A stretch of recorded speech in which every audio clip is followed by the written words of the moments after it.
What sorts of things drive you? You both are working so hard. You're activists. You never stop reading and writing. You're passionately engaged in the world, and I wonder what's driving you both. What's motivating you? What's important to you? To make you... What's important? What's important? Looking in the mirror in the morning and not being appalled at what I see. You know? Mm-hmm. For me, it's looking out the window and not being appalled at what I see. So in other words, you're really concerned about feeling that in your life you've done all you can do to improve I know the situation. I haven't done anywhere near what I could do, which is why I often am appalled when I look in the mirror. But looking out the window and seeing what's there. And you then feel the responsibility as an intellectual. Not as an intellectual, just a human being. As a human being. So, I mean, I think it's a kind of funny question. The question that ought to be, like a lot of questions, it's the wrong one. Yeah. The question that ought to be asked is, why doesn't everybody engage themselves, recognize that they're not engaging themselves enough, because none of us are, even saints, in trying to help deal with the problems of suffering people. Also, what is there in our society that makes empathy in such short supply? I'm more shocked by that in other people in every society, the inability to picture what it is like to be somebody else. Now, my profession as a novelist, I have to do that. I become other people. But I've always had that tendency, and I'm always startled when I start to talk to people who start going on about how much they hate the blacks or the Jews or the gay people, and you suddenly see there is no ability to identify with anyone else except themselves. And I suppose if I had a motivating thing, it probably would come out of an overwrought empathy and irritability at its absence in others. Welcome to In Conversation. I'm Jay Parini. The idea for this program is simple: to bring together people of real distinction in a context where conversation can occur. The notion for such a program came to me several years ago when I was invited for dinner by my friend and Vermont neighbor, Robert Penn Warren. Warren's other guest that evening was Saul Bellow, the novelist, who had just won his Nobel Prize for Literature. And I remember sitting on the Warrens' screened-in porch in the shadow of Mount Stratton and thinking that I was really privileged to be there that night, listening in on some of the best conversation that I can imagine ever taking place. Today in Cambridge, we're bringing together two of America's leading intellectuals, Gore Vidal and Noam Chomsky, in conversation. I feel this is a bit the first supper. Gore Vidal and Noam Chomsky are both in their ways purists. Some would even call them extremists. Vidal, of course, is a major writer, the author of 25 novels, including such famous bestsellers as Lincoln, Burr, and Myra Breckinridge. He ran for Congress in Upper New York State for the Democrats in 1960 and very nearly won. In 1982, he ran for the Senate in California. He has also written nearly 40 movies, including Ben-Hur and Suddenly Last Summer. Vidal is also well known because of his many appearances over the years on such popular TV talk shows as Larry King and Johnny Carson. Perhaps his most memorable TV appearances were in 1968, when he debated William F. Buckley in a series of encounters staged by ABC during the presidential campaigns of that infamous year. The last debate in Chicago ended up in near fisticuffs. Noam Chomsky is a man of many lives. His groundbreaking work in the field of theoretical linguistics, which is the study of language, has been compared to that of Freud in psychology and Marx in economics. He is, by any reckoning, an intellectual of world-class stature, a philosopher of language, a scientist of the mind. He has received innumerable prizes for his work in linguistics, including, most recently, the prestigious Kyoto Prize for Science. But Chomsky has also been a leading political activist, an American dissident. Chomsky is also a man on the move. A professor at MIT, he often lectures 3 times a week in places other than Cambridge, Massachusetts, usually about politics. Almost incredibly, he has written over 24 books on the subject of American foreign policy, and his books, each of them a landmark in its way, range in subject from the Vietnam War to Central America to the Middle East. He has also written brilliantly about the role of intellectuals in American life. Now, in conversation, Gore Vidal and Noam Chomsky. I'll give you a little picture. I like to do little pictures. 2 years ago, Rights of Man in Paris, 200th anniversary, and I'm there to talk about it on television. And all the chiefs of state from all the world are there, and the whole center of Paris is cordoned off. The day after, I'm trying to get out of the hotel. Suddenly down the empty streets comes this black limousine with 2 American flags, and the presidential seal is George Bush and Barbara and the Secret Service. And they go slowly down the street, and I have to walk a couple blocks still trying to find a way to get out of there. They comes back up the street. They're lost. All their fucking time. And no one had paid any attention to the Emperor of the West in Paris at this meeting.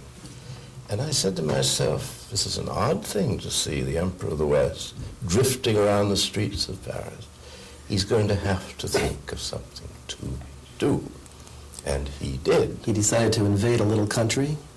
A war, as war is the usual diversion. His son was possibly, allegedly going to prison for his S&L efforts. Mm-hmm. The cost of bailing out the S&Ls, according to that radical paper, the Wall Street Journal, it will be slightly more than the entire cost of World War II to the United States in today's dollars. So there's a lot to divert attention from, and that, to me, was the point of the war. There are obviously subtexts, but that's the central one in my mind.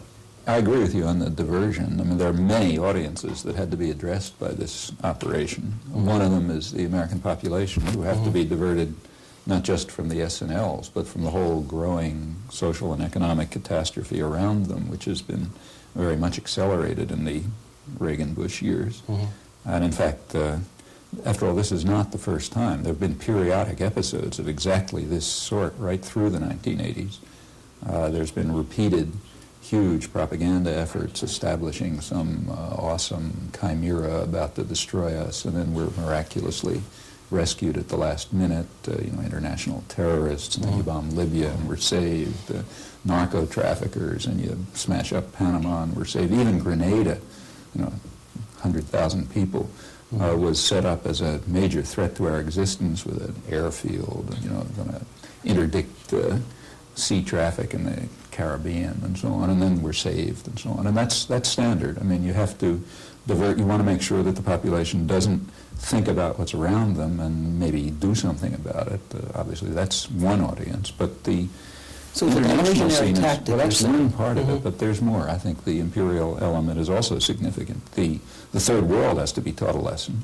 They have to be taught a lesson that if you step on our toes, you don't just get beaten, you get pulverized. And in fact, the administration was kind enough to give us that story in their own words. They leaked, just as the so-called ground war, it's not a war, the ground operation was beginning, they leaked a section of a national security policy policy review from the early days of the Bush administration, so long before this. And it was a section on third world threats. And what it said was something like this. It said, in the case of a much weaker enemy, it is not enough to defeat them. You have to defeat them decisively and rapidly, because anything else would be too embarrassing and might undercut political support. So the trick is you find a much weaker enemy, build them up to be a major, monstrous force, menacing force. Saddam Hussein's army. Defeat them, or, Noriega, was done just a year ago with Noriega. Defeat them decisively and rapidly, and that's the only way you can keep political support. And that's a lesson to the third world, but it's also a lesson to the world as a whole. I mean, the United States no longer is the overwhelmingly dominant economic force in the world as it was for many years. It's now just one of three. But in military force, it ranks supreme, and it has every reason to want confrontations in the world shifted to the military arena, because the domain of force is where the United States is dominant, and you play your strong card. In any confrontation, U.S. card happens to be force. Furthermore, it's more intricate because the U.S. no longer has the economic base to carry out the traditional role of third world intervention. It therefore has to become, as the business press has been very frank in pointing out, has to become a mercenary state. Others are going to have to pay for these adventures, and one source of payment is petrodollars. One of the major sources of capital in the world is the profits from energy production, and the United States wants to make sure, as it has long wanted to make sure, that those profits are fed primarily to support the U.S. economy and, of course, the economy of its lieutenant in these operations, namely Britain. That goes way back. What about the standard argument here, though, Noam, that Saddam Hussein really is a bad guy, Yeah, sure that he did do a terrible thing in invading his neighboring country, Kuwait, that he did subject the Kuwaiti people to terrible tortures, and that he also was probably building up a nuclear arsenal? That these were all, so in many ways there was a justification for this war. Well, look, all of those things are true, and they were all true on August 1st. On August 1st, when when it was true in 1980. In 1980, Saddam Hussein was basically a Russian client. Reagan and Bush and Thatcher recognized him as our kind of guy, you know, and they worked very hard for several years to switch him over to the U.S. side. In 1982, he was taken off the list of terrorist states so that they could then get huge U.S. credits to buy U.S. exports. Became one of the leading U.S. became one of his leading trading partners. By 1987. Iraq was largely a Western, dependent on the West, also for the buildup of its extensive weapons of mass destruction and so on. When he did things like, say, gassing the Kurds in 1988, the Reagan administration intervened to prevent Congress from condemning it in any serious way, let alone to stop sanctions. This went right on to 1990. I mean, in July 1990, Bush intervened again to try to prevent the House Foreign Affairs Committee from condemning Saddam Hussein, or it did impose some sanctions that would interfere with American business. In fact, on August 1st, you know, while they were getting not only warnings, but direct statements from the CIA saying the invasion is coming, on August 1st, the White House authorized new high-technology shipments to Iraq. In the preceding 2 weeks, up to August 1st, they had authorized, according to what's been made public so far, who knows the real story, but what's been made public so far, they authorized almost $5 million worth of high-technology aid. To go to Iraq. It went not just to Iraq, it went to the Ministry of Military Industry, it went to the nuclear research plant that was later bombed on the grounds that it was producing military bombs, and to a chemical, to another plant that was bombed on the grounds that it was producing chemical and biological weapons. Now that was 2 weeks before. And it's true that the invasion of Kuwait was a crime, but you know his record was so sordid that what it added to it is very slight and was of no concern to the United States. But so this makes no sense. What's the turning point? Why? The turning point is he stepped on our toes. And that you don't do. I mean, by the standards of the United States and Britain, you can gas your population, you can torture, you can murder, you can set up one of the most brutal tyrannies in the world. That's all fine as long as you're our thug. Yes. But he did something on August 2nd, which is impermissible. He was told, we don't care very much if you rectify border problems, but he took over Kuwait, and that's not allowed. We run the oil business, and when anybody steps on our toes, especially if they're much weaker, then they get not only defeated, but pulverized. That's the lesson that has to be learned. Don't step on our toes. You speak of the lesson to the second and third world countries. Even more important, apropos of my vision of an aimless president drifting lost in Paris, ignored by other leaders, this was a message, a lesson to the first world, that not only with the Soviet Union off the world stage as an empire, what we are doing, we have no national at all reason in the Middle East. We have no national interest. We get 15% of our oil comes from there, and we could just as easily get it from somewhere else. But of course, Western Europe and Japan get most of their oil from there.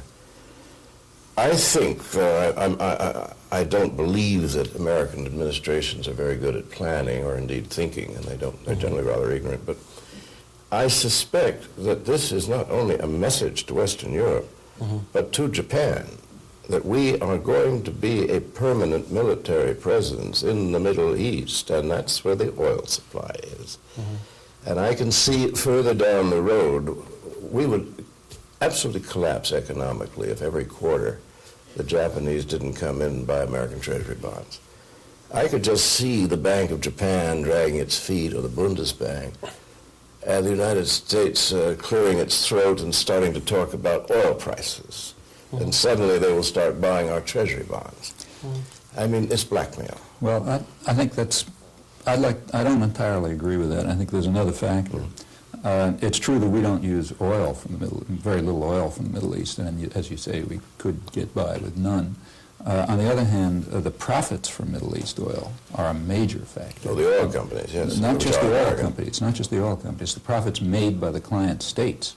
The way when Britain and the United States set up the imperial settlement for the region, the oil is, the idea is, goes back to Lord Curzon, that you set up what Lord Curzon called an Arab facade, and that then Britain, but later the United States, would rule, would disguise absorption behind the veil of constitutional fictions like buffer state and so on. So you have this Arab facade, which is basically family dictatorships. They manage the oil system for us, but but we make sure that we do have there's some leverage over pricing and production. We want that to be in our hands for exactly the reasons you mentioned. We also want to make sure that the flow of investments, of capital, of profits, is largely back to the British and American economies. Actually, we have documentary evidence on this. The documentary record's been cleared partially, at least, through about 1960. And it's very interesting to look at the declassified British and American records after the Iraqi Revolution in 1958. That was the first break in the Anglo-American condominium. So naturally they were hysterical about it. And Selwyn Lloyd flew over to Washington and talked to Dulles and so on and so forth. And they decided at that time to grant some kind of nominal independence to Kuwait to try to dampen the threat of another nationalist revolution there. And though they reserved the right, as Selwyn Lloyd put it, ruthlessly to intervene if anything goes wrong with this settlement. And the reasoning was that, at that time, particularly Britain, they were very concerned about, that Kuwaiti investments had to, both Kuwaiti oil and Kuwaiti investments had to prop up this tottering British economy, and in fact prop up sterling altogether. No, by the 1970s, the U.S. is in the same position. And it's not just the Japanese who buy treasury bonds, the Saudi Arabians buy them. Do you realize what the average American listener to this program will think, hearing you people talk about the war in the Gulf? You're essentially saying that that what was seen on television was a mirage, that essentially the main arguments for the Gulf War were faked. Really what we're looking at are underlying economic, profit-oriented reasons for pursuing this war in the Gulf. Profit and power. Profit and power. And I would stress again what Gore said, diversion of the American public. I mean, the American public must look away from their own problems, exactly. But this isn't the picture that most Americans have. Why should it be? What's I mean, what's the media going are on doing here? their job, after all, and the intellectuals are doing their job, which is to prevent people from understanding what's happening. I mean, I've just been speaking at Harvard, a pleasant and gentle place, but Harvard exists, as does CBS, ABC, New York Times, to give the viewpoint of the establishment that owns and runs the country. And they have a worldview which does not coincide at any point with any reality that anybody mildly curious can discover. I would say that probably what the people think on almost any subject has been doctored for them. Sanctions were working against Saddam. The problem was that 90% of the people, when asked do they think sanctions were working, didn't know what the word meant. A few Roman Catholics thought that a sanction was a step towards sainthood, somewhere after beatitude and before. The rest of them had no idea at all. What about the debate in the U.S. Senate about should we authorize the war or not? One saw a real medley of voices, points of view there, didn't we? Well, you certainly saw some quite good speechwriters had been called in, I must say. There was eloquence, and many people who could not parse a sentence were giving rather nice speeches. No, what you saw was the total collapse of our constitutional system of government, in which only Congress may declare war. Bush at one point said what I've been saying for years. Why, he said we've done armed intervention 220 times, and only 5 times have we ever declared war. I've been saying this, and they've been denying it. Now, why shouldn't we be praising George Bush now? Because he actually decided to follow a legal route to pursuing this war. That's not the And he case. also brought into the coalition so many other nations. He didn't act unilaterally. Neither of those statements is accurate. No, it was. I mean, the coalition was the United States and England. In fact, up until January What about 15th France? Up until January 15th, it was a U.S.-British command in the Gulf. After it became clear the war was going to go on, France, Italy, and a couple of other countries decided they'd like to get their fingers in the post-war settlements and the contracts. 3 days and so on, before so we they went started. along, you know. It's 3 days But it before was a we- U.S.-British command, and it was a U.S.-British war, very isolated in the world. It's true, the famous 28 countries that were in the coalition, most of them were there to enforce the sanctions. In fact, and as far as the legalities are concerned, the U.S. just once again did what it's been doing for many years, namely undermine the United Nations. The United Nations has procedures, and they were blocked. But didn't we get a UN resolution? No, well, we notice what the resolution said. Yeah. We got a resolution in which the UN said, in effect, we wash our hands of the matter. Why would they do that? Why would so many countries just fall back and take a back seat? They're not The United countries. States is a very frightening place. You don't fool around with it. This is what's been happening in the UN for years. Let's just take the period during which George Bush has been in national prominence. He was appointed UN ambassador in February '71, so say take that period. During that time, the United States has vetoed about 2/3 of the Security Council resolutions that have been vetoed by the United States. About half of the rest have been vetoed by England, United Kingdom. That's between them, that's about 80%. Way down in third place is France, and fourth is the Soviet Union. The United Nations, the same as in the General Assembly. I mean, you get votes in the General Assembly like, 150 to 1 or 148 We've also to placed 2 and so on. ourselves outside the law. Yeah. And we made it very clear over Nicaragua when we were called before the International Court at The Hague, which we'd helped set up at the beginning of the century, over mining the Nicaraguan harbors, and we said, we don't recognize the court at The Hague. No, we're rejecting, right now we're rejecting reparations.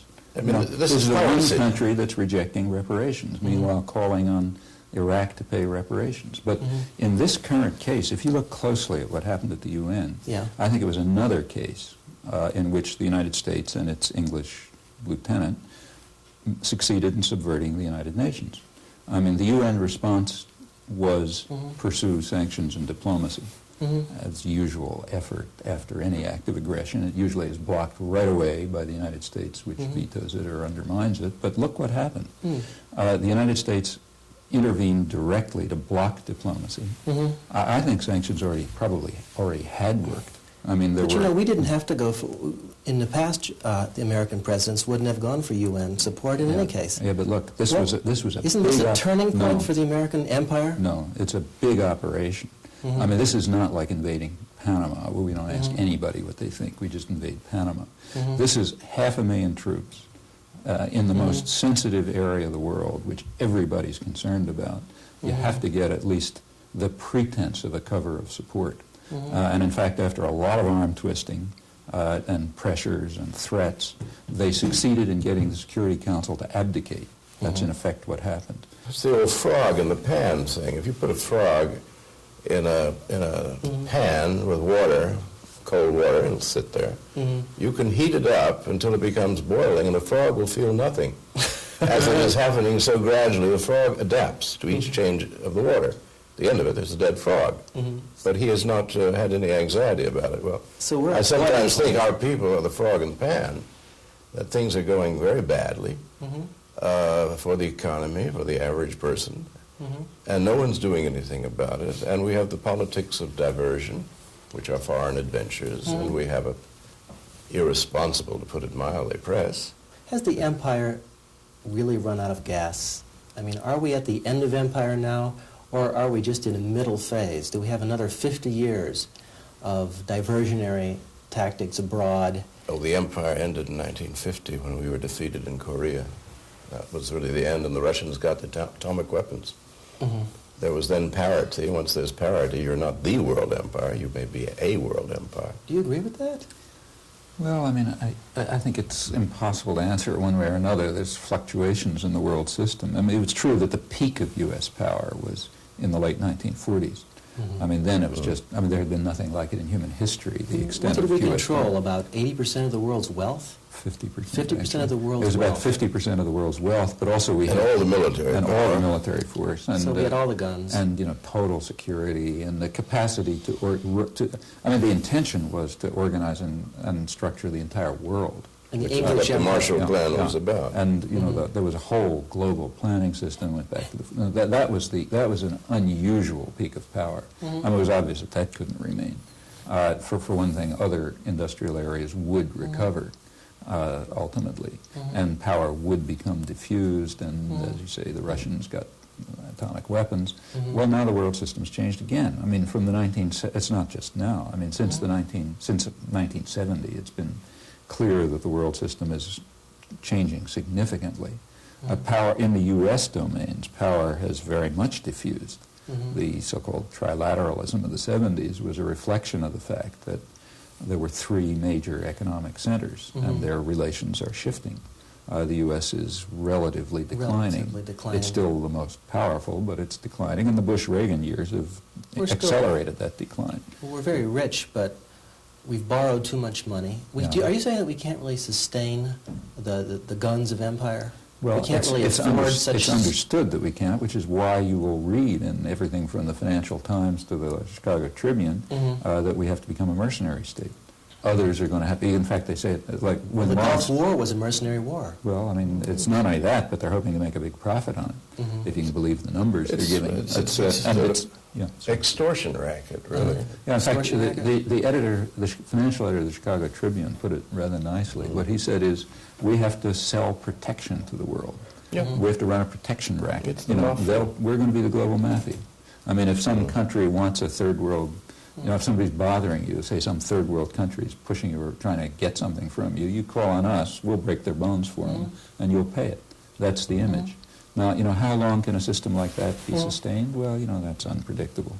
I'd like to ask you each what you really find the most difficult about this country. If you had to isolate something that was the most painful thing about it, living here for you, being in America, what would it be? Well, I'm most disturbed by the collapse of the educational system.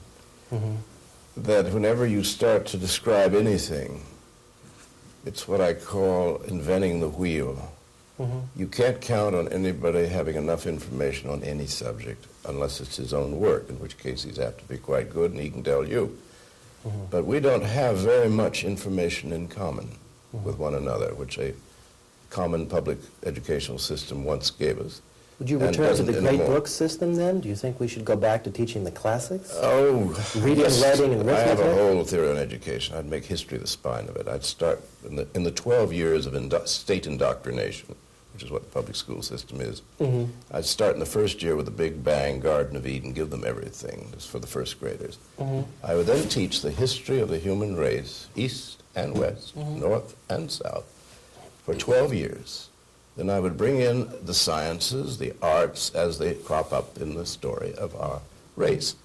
So that by the time somebody graduated, he would know where China was. He would know who Confucius was. He would have a sense of where the human race has been. Now, the two things, which I'm so amazed by in education, the two things that everybody's got to live with all his life, one is his body, the other is his money. Most adults don't know where their liver is until it is too late. Most don't know where their money is until Mr. Keating goes to jail. Right.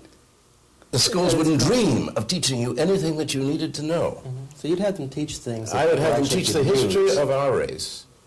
And at the end of it, you would leave school and you'd be 17 years old and you'd know where we've been. Then you might want to go someplace else, but you would have an idea of the whole thing. So if you say what disturbs me the most is I don't have many people to talk to. Because I keep finding there's subjects I don't even bring up because you'll get a blank. So conversation has become impossible in any real sense. No, you talk there are about... not enough points of common reference, you talk about Madonna. I'm happy to do that for a while, but one Madonna does not an Athens make. How about you, Noam? What that you find most anguishing about this place? Well, I should say just on this topic... We can, sure, sure. Do you agree with I that? sort of agree, but on the other hand, I do find conversation much easier than 30 years ago. there are very substantial, I mean, these trips that you mentioned around the country, talking to people. I mean, I can enter into the kinds of discussions and give the kinds of talks today that I couldn't have dreamt of 30 years ago. Really? Yes, absolutely, because the level of understanding and awareness. How could that be then? This is directly in contradiction with what No, it's Gore's not. saying. It's not. No, Because we're things are happening in many dimensions.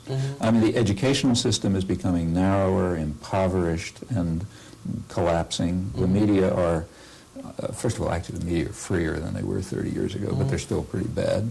The intellectual classes are doctrinaire, rigid, committed to a kind of cultural totalitarianism, if you like. On the other hand, many other things happen in the world. People, society is a complicated place.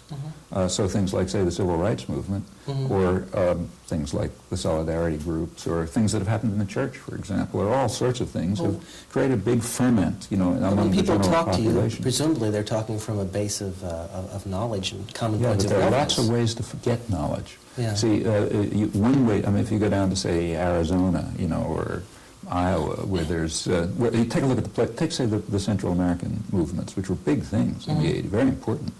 I mean, the people who got their information about Central America did not get it from the media. They didn't get it from the educational system.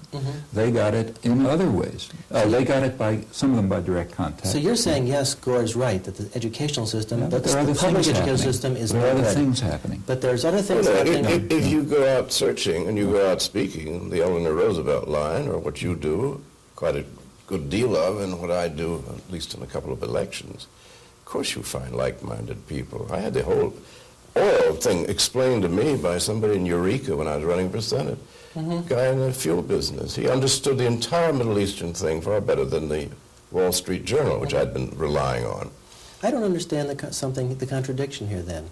If the country's got no educational system, it's all falling apart, how is it that we've got so many people who are up on things? bright and say, people "Well, are bound to Because happen. there are other ways to learn things.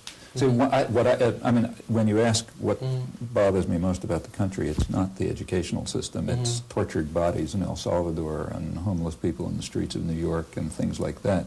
People but just in keeping pain. yeah, I mean, we're causing lots of people to suffer badly, and we don't have to. because Suffer we have real pain, hunger, torture, mutilation, slaughter, and we go on, and Right. or just the rotting away in inner cities in what amount to concentration camps. And you are There's plenty- blaming us for that somewhere. Well, you're blaming us for Well, I mean, I think we in have Central the, America. well, I don't know who us is, but, Right. I think we have we collectively Right. have the resources and the capacity to mitigate a lot of this suffering. For one thing, we're responsible for a lot of it, so we can obviously mitigate it. But we could also change our own lives and institutions and interactions so as to improve it. We could do that. Well, the actual defense budget is 2/3 of the revenues of the federal government. They always say, well, it's only 1/3 because they include Social Security payments. Well, they are a part.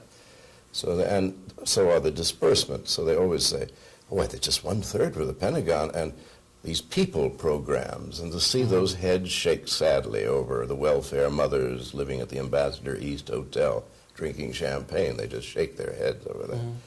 Take out Social Security as revenue and take it out as disbursements, and you'll see that 2/3 of the revenues of the country have gone for war ever since Harry Truman created the national security state, which replaced the American Republic. And I don't happen to I like the old republic. I'm a reactionary, which I think makes me absolutely politically When you say you like, okay in America. what does that really mean? I know you've called for a new constitutional convention. Well, that would be the civilized response, but that will not be allowed. That's what Thomas Jefferson expected. When you say you like the old republic, what do you mean? Well, the old republic, Jefferson said there should be a constitutional convention at least once a generation, about every 30 years. He said you cannot expect a man to wear a boy's jacket. And instead of all these amendments and so on, that you would eventually try and systematize the thing and change it, adjust it. We haven't done that. And the result is that in 1949, National Security Council Act number 68 was the one that set up a national security state. They united the War Department, the Navy Department, the Defense Department, OSS becomes CIA. When you say, And- when you and say there's they, no- Gore, I'd like to know who you mean by they. We begin with Harry Truman. We begin with $1-a-year businessmen who had come to Washington, Engine Charlie Wilson and Electric Charlie Wilson, and other like-minded people of both political parties. Vandenberg was working on the Republican side, and Harry Truman and Dean Acheson were working on the Democratic side. So you see an oligarchic conspiracy, really. Well, A conspiracy of the rich to take over the country and to set up this national security state, as you call it. conspiracy is too strong a word. It was a consensus, I would say, and it was, in many ways, it was virtuous. They didn't want to fall back into the Depression, which we had not got out of when the Japanese bombed Pearl Harbor. They thought war was good for business. We should stay forever on a wartime footing, which is part of this National Security Council directive. There's, I think, 7 points to it. One of it is interesting, that we will never deal with the Soviet Union diplomatically. We will never make any peace or any acknowledgement that they must be permanently outside and permanently the enemy. Well, we lost representative government during this. We've lost much of the Bill of the Rights. It has been eroded. And when people wonder why there are people sleeping out on Melrose Avenue and in Los Angeles, and the schools and the bridges are falling down, well, this is what happened. All the money was taken to sustain the national security state. And you're saying it wasn't necessarily such a bad thing. No, they thought they thought they were doing the right. They really believed that communism was an evil. So they didn't care believed about this. Russia. They knew that Russia. This is where they were wicked. They knew Russia was no threat to the United States. We had the atom bomb. They didn't. But they they lost 20 million people. They had to use horses to take their heavy weapons out of Central Europe. But they had the example of Stalinist Russia right before them. This is something to be afraid of. You wouldn't want this kind of totalitarian system in the United States. There was no chance ever. H.L. Mencken is very funny on it. He said, he wrote this back in the 30s. Mencken said, the Russians and the Americans are very much alike. As peoples, they are slightly less intelligent than the rest of the world. They are deeply religious and rather easily fooled. He said the reason that communism never took hold in the United States, despite poverty and so forth and so on, he said because the Americans instinctively knew what was going on in Russia to folks just like themselves and rejected it. He said, and he said that he used, I think he used the verb vaccinated, that we had been vaccinated by the likes of Theodore Roosevelt and William Jennings Bryan, that we weren't going to fall for that. So I think that no one ever worried about the United States becoming a communist power. Nobody really worried about the Soviet Union as a military threat until by the 60s. Yes, of course it was, but only with provocation. You know, I was trying to, in reading both of your books this past week again, reading through the various things you've written, I've tried to isolate some differences between you.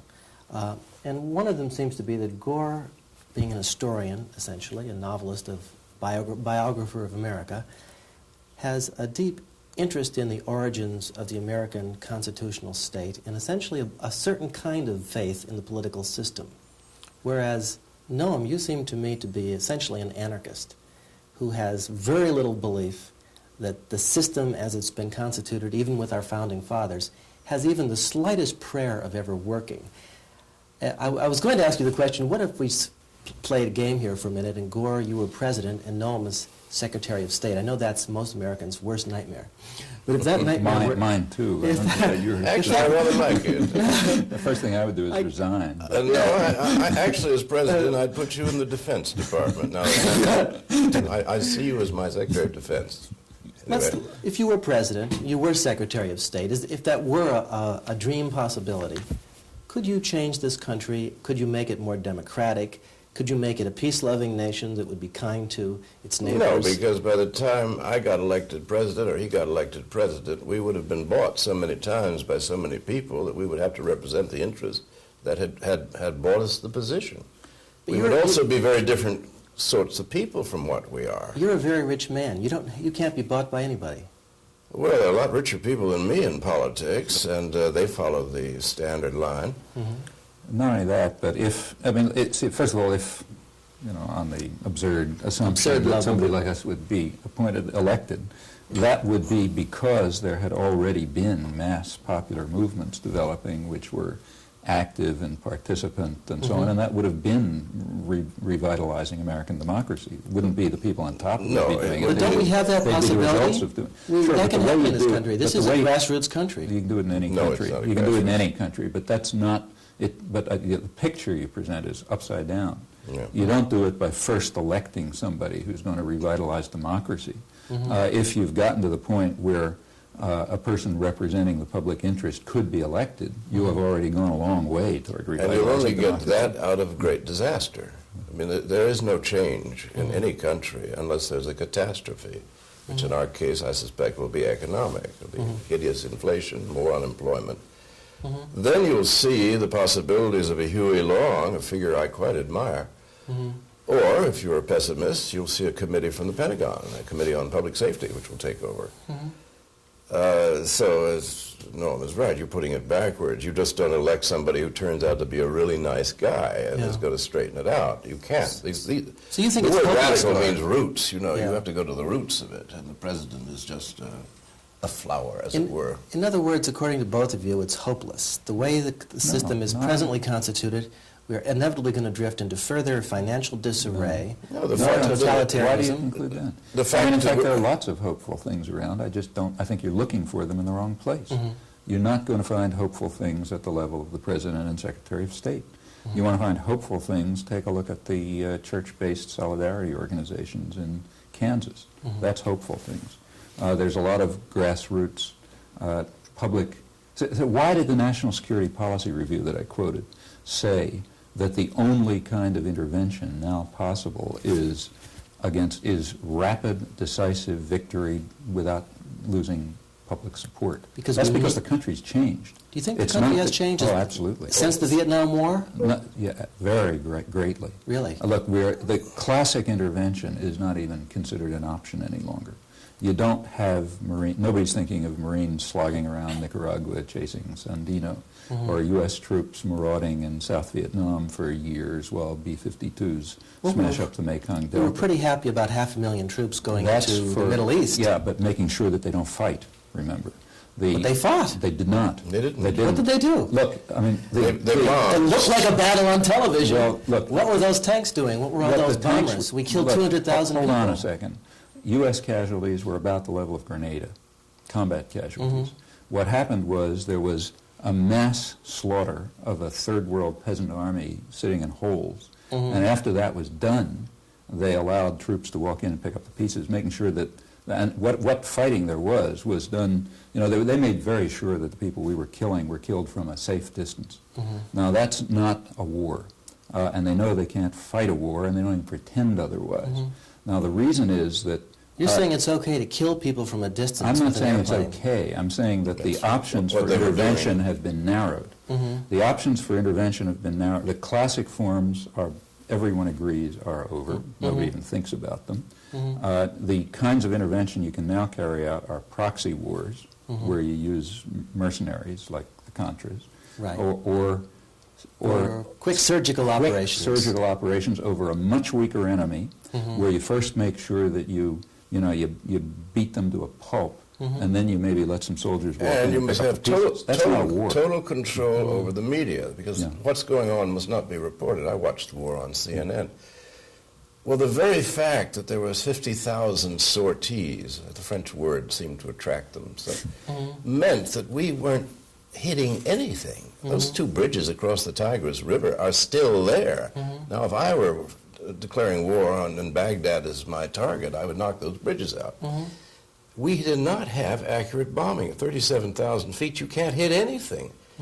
It was what we called in the Second War carpet bombing, and it was to destroy the civilian population and to make them give up, to devastate them. This cannot be told to the American people. So on the one hand, we now have 45,000 sorties. Well, if you knocked out everything, not 45,000 military targets of any importance. It meant we were missing everything. But you know, we did have the consent of the American people. Something like 80 to 90% of the American people supported this foray in the You Middle know East. what pollsters have a saying? You can get any answer to a poll you want on the way you phrase the question. If Saddam Hussein continues, he lives in a country called Iraq, your gasoline will cost $100 a gallon.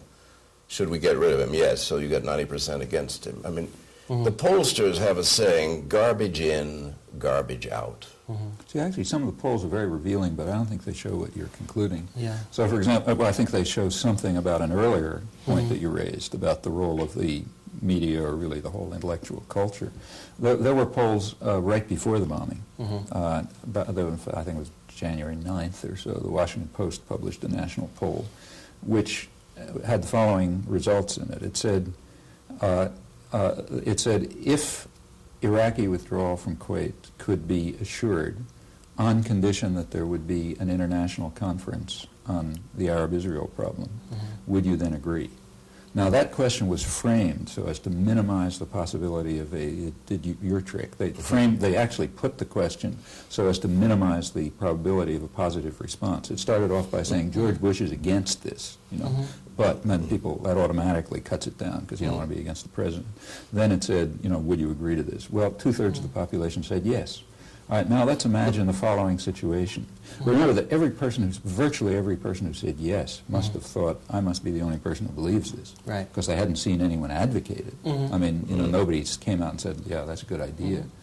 So you had people saying, I'm the only one who believes this, but I'm going to say it anyway. Right. Secondly, virtually no one, maybe no one, who said yes knew that just a week before that, U.S. officials had released an Iraqi proposal to withdraw totally from Kuwait in exactly those terms, right, and had regarded it as a serious proposal indicating Iraqi intention to withdraw, and the U.S. had flatly rejected it. Now, virtually nobody knew these things. Suppose that you had an information system which presented the world as it is. Yes. Okay, now then you would have people saying, well, yeah, there's an offer like that on the table.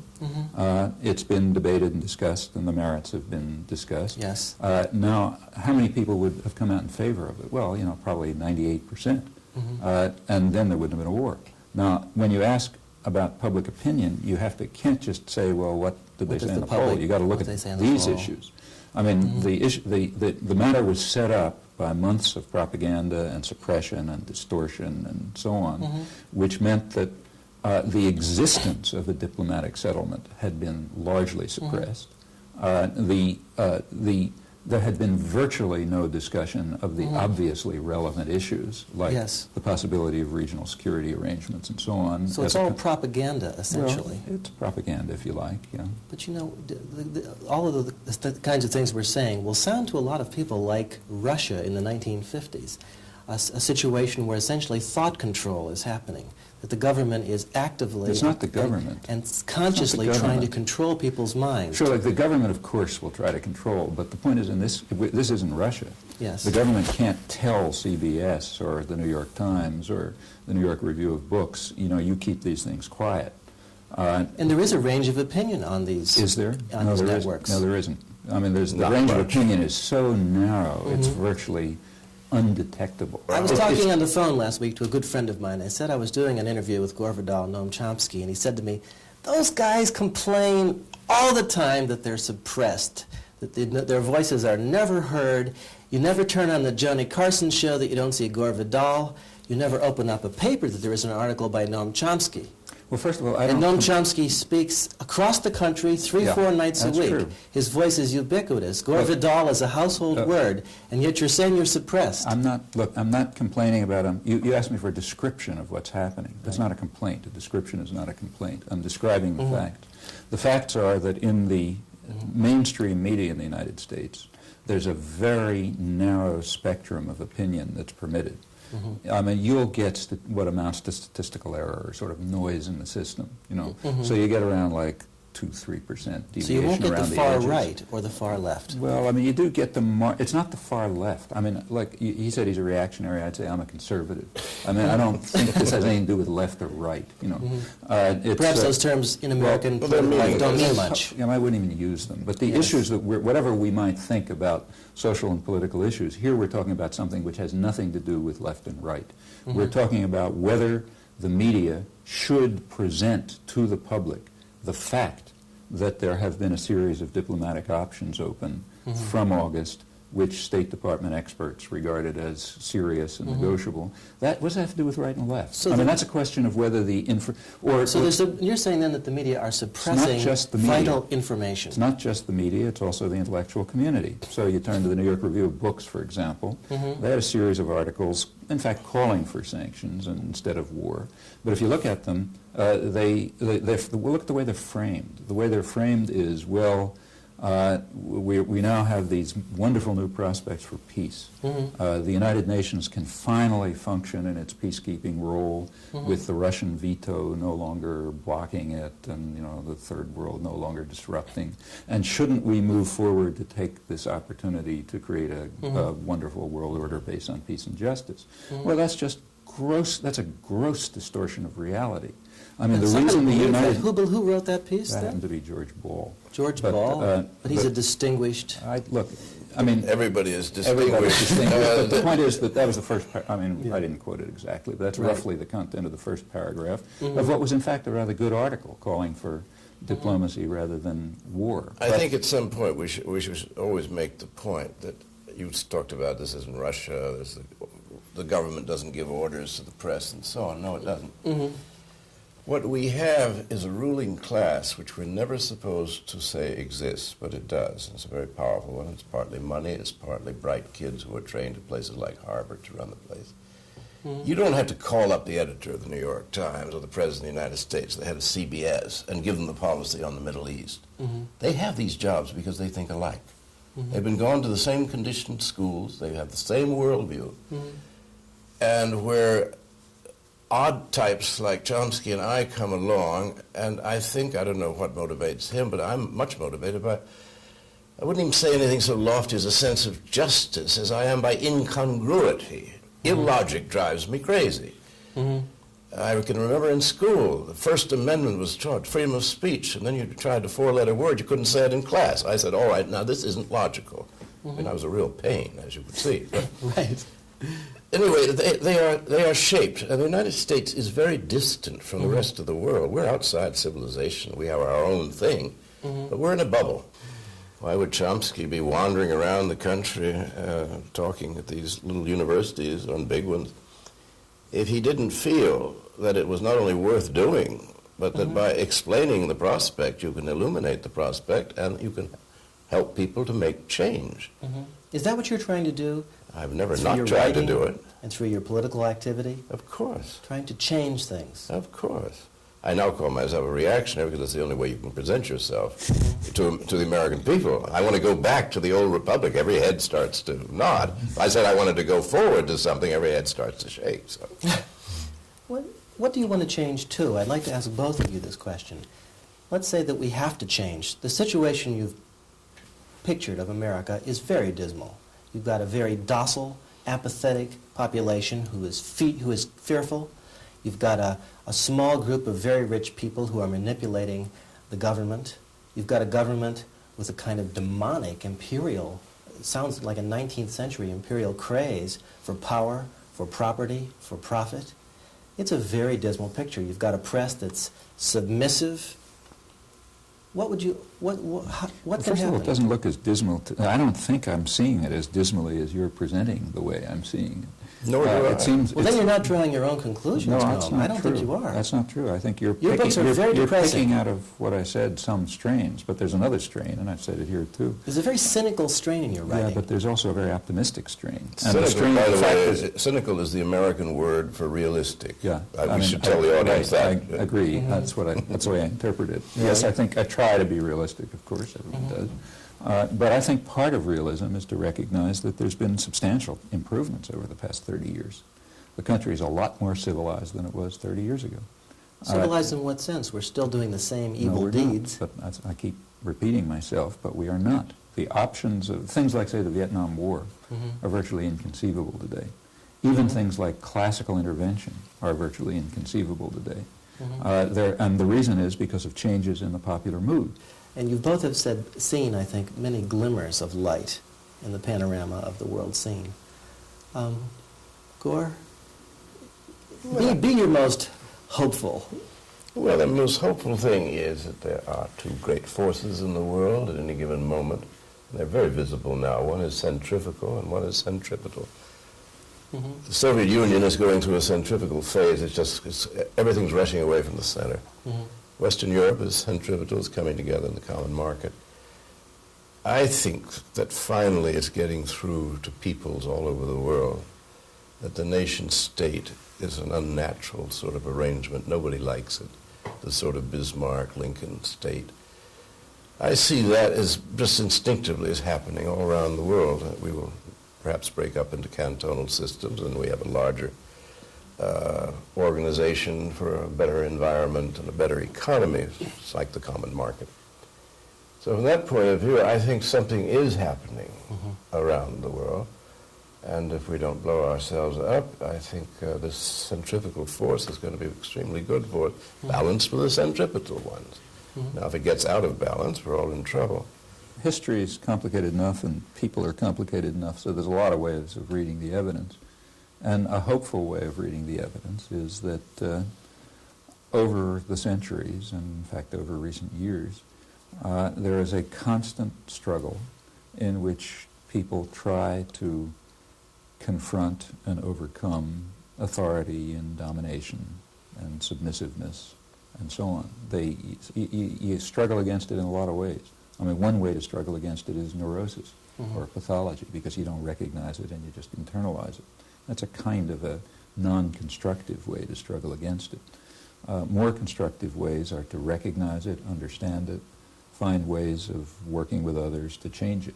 And there are plenty of indications of that. I mean, we live in a different world than we did 400 years ago, or 200 years ago, or 20 years ago. And insofar as there have been improvements, and there are some, and some significant ones, they're because of the manifestations of these tendencies of, I hope, human nature. Well, that's hopeful. I want to personally thank you both for coming here, talking with us. It's been a good conversation. Thank you. Okay.